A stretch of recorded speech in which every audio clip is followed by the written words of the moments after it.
একদিন দুপুরবেলা রওনা দিলাম বাড়ির সামনে থেকে নিউ ব্যারাকপুর হাওড়া মিনিতে চেপে হাতিবাগানের উদ্দেশ্যে। বাস যাচ্ছে, যাওয়ার পর হাতিবাগানে গিয়ে পৌঁছলাম। গিয়ে প্রথমেই চোখ গেল জুয়েলারির দোকানে। জুয়েলারি, নেল পালিশ একটুখানি কিনে নিয়ে তারপর এগিয়ে গেলাম। দেখলাম অনেক সেট, বিভিন্ন ধরনের সেট। ওখানে কয়েকটা ডিজাইন একটু তুলে আনলাম, যেহেতু আমি জুয়েলারি বানাই। তারপর আস্তে আস্তে এগিয়ে গেলাম।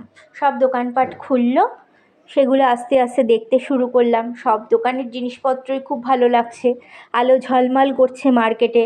হাতের 2-3টে ব্যাঙ্গেলসও কিনে নিলাম, এত সুন্দর দেখতে নতুন নতুন ব্যাঙ্গেলসগুলো।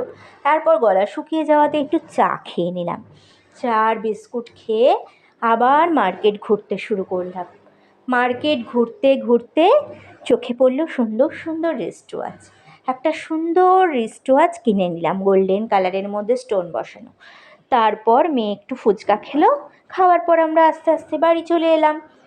নিউ ব্যারাকপুরে নেমে বিটি কলেজ থেকে আমরা একটু চাউমিন কিনে আনলাম। রাতে ডিনার করে